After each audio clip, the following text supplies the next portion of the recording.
Hi everyone, and welcome to the lecture video, What is a peer-reviewed journal article? At the end of this lecture video, you should know, well, what's a peer-reviewed journal article? There are three main types of peer-reviewed research articles. The first is empirical articles. Empirical means that the research was based on systematic observation, experimentation, or experiences by the author.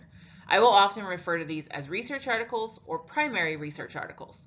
One of the hallmarks of an empirical study is that it will have a methods or a data collection section because the authors will have to explain to the reader what the data is that they collected and what method of analysis they used to make their conclusions. Another type of peer-reviewed journal article is a lit review. Literature reviews do not contain original research. Rather, they summarize and critique existing research articles, pointing out research gaps and highlighting areas of concern, like conflicting results for the readers. Literature reviews are a great way to find empirical research because the authors will have done extensive review of the existing research to produce the literature review. Literature reviews are also a great way to introduce yourself to a new topic because they provide a focused summary about what is currently known and still unknown about a topic of interest. The last type of peer review article is a theoretical article. In theoretical articles, the author presents a new theory or discusses an existing one. Like literature reviews, they usually discuss the current state of knowledge about a topic, but they will focus on how that knowledge influences the theory that they are either suggesting or critiquing. Most journal articles today contain empirical studies and lit reviews. You don't see a plethora of theoretical articles. But if it is a theoretical article, the author will outright state in the abstract of the article or even the title that they're going to be proposing a new theory or modifying an existing theory in some way. I'm sure you've heard the term peer-reviewed before, and most likely it's been really stressed in multiple classes as the best kind of source, right? But oftentimes students are unaware as to what this process actually includes. The term peer-reviewed is reserved for manuscripts that are reviewed by experts in the particular field of study. This makes the peer review process unique from that of a book or a newspaper. In both of those situations, the content gets looked over by an editor. Oftentimes, this editorial review is more about grammatical and structural issues, although it may include a content critique. The peer review process, however, is much more extensive. Let's go over that process step by step.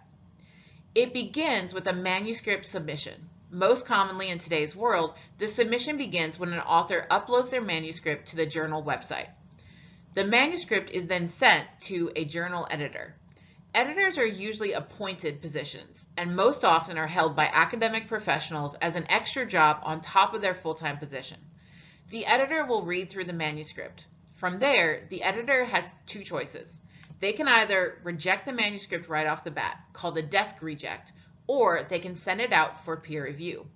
When they send out a paper, they will send it to researchers who have education or experience in that particular topic area. Typically, the manuscript is sent out to 3 reviewers. Each reviewer will be asked to review the manuscript and to make a decision about the quality of the work. Editors are asked to critique the study purpose, the methodology, the findings and conclusions, as well as the writing and organizational structure of the article. At the end of their review, reviewers will make a recommendation to the editor about whether this manuscript is acceptable as is, whether it needs further revision, major or minor, or whether it should be rejected. The editor of the journal will gather up all 3 reviews and make a decision. The 3 decisions that the editor will make are to reject the article entirely, to request that the author revise the paper and resubmit it, or to accept the article. Articles rarely get an out-and-out acceptance. Instead, the revise and resubmit, also called an R&R, is the most common decision for papers that will eventually get published. So now the author knows the editor liked the paper, but thinks that there are things that need to be revised. The author will usually receive a copy of all 3 reviews' comments, as well as the editor comments if there are any.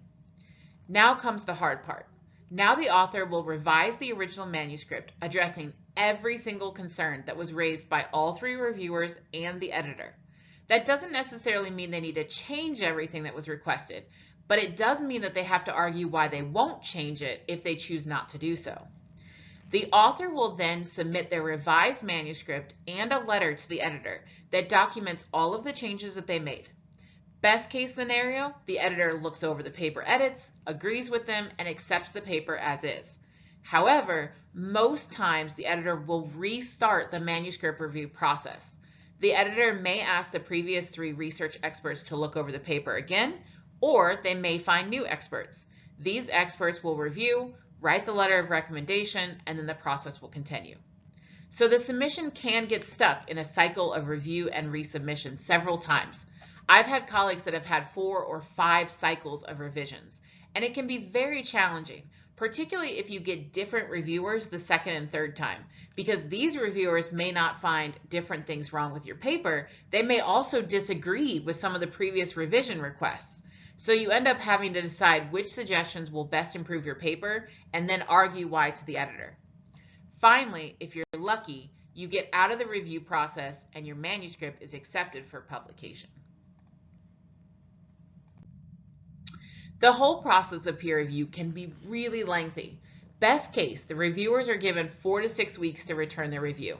Sometimes they're given 60 to 90 days, and sometimes they're late. It may take 4 to 6 months just to get the first decision back on your paper, and then you likely will have edits and be required to resubmit. And if the process of peer review starts again, you're in for another several months of waiting. Houston and Smits studied articles that were submitted to large publisher websites to see the time that it took to go through the review process, and they separated that out by fields of study. With respect to the humanities, they found that it took an average of 14 days to receive a simple desk reject. Remember, that occurs when the editor deems the manuscript unworthy of actually being sent out for peer review and rejects it on the spot. For those articles that make it into the peer review process, they found it took an average of 16 weeks for the author to receive any response on their paper, whether that be a reject, a revise and resubmit, or an acceptance.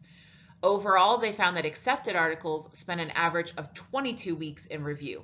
This is almost 6 months. And if you consider the fact that this number is an average, that means 50% of accepted articles will take longer than this.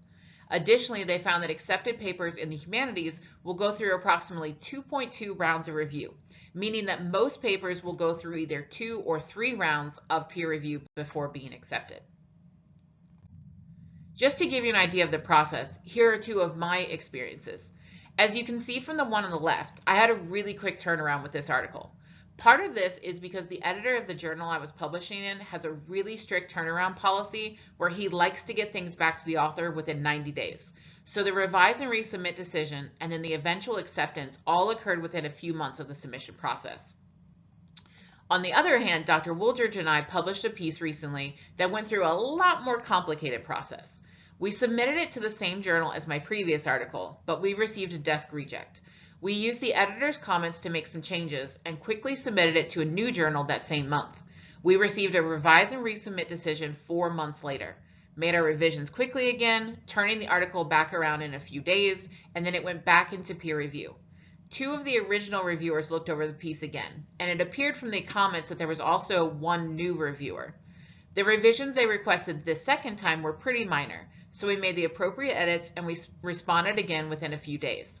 This time we got an acceptance from the editor without sending it out for another round of reviews.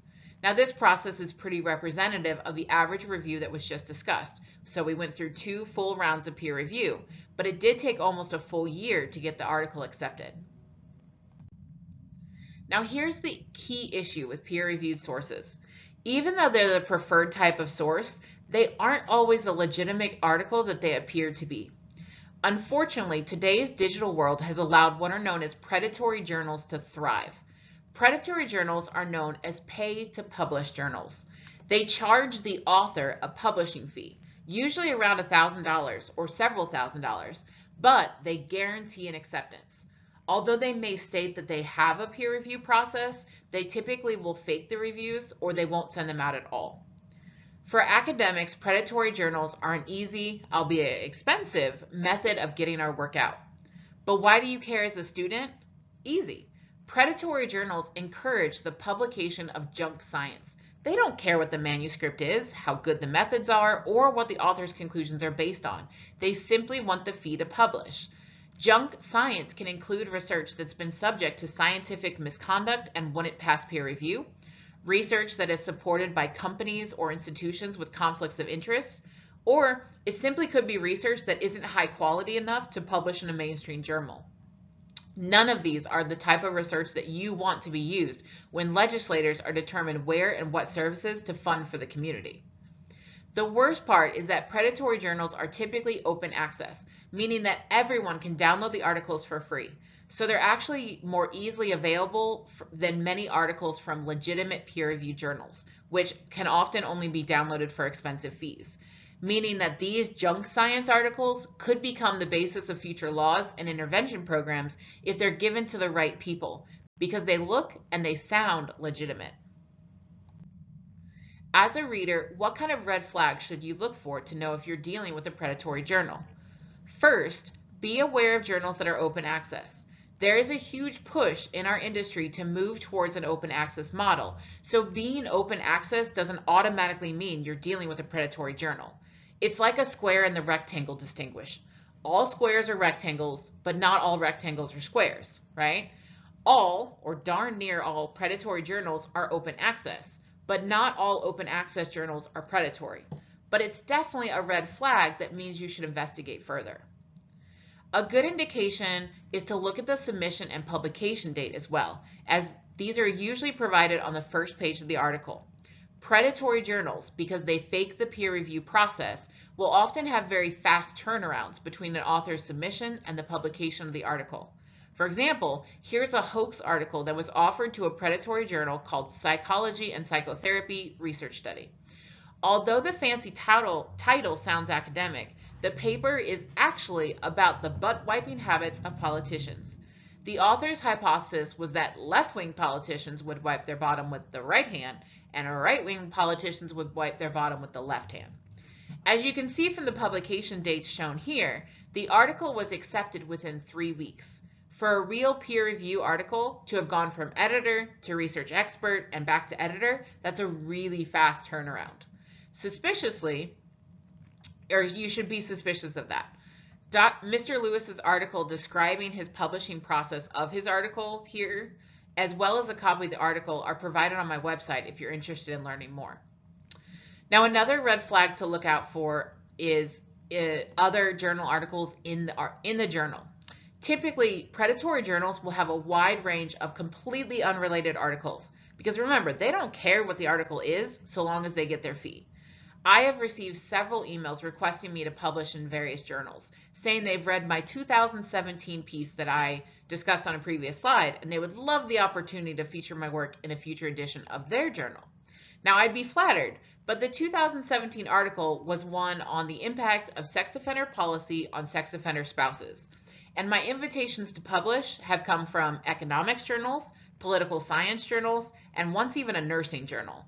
So if you see articles from multiple disciplines, even those that aren't relevant to the journal title, you should be suspicious about the possibility of a predatory journal.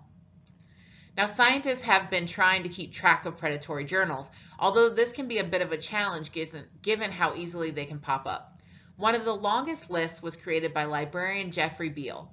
He compiled an extensive list of predatory journals and predatory publishers, and he's listed them on the blog website shown in this slide.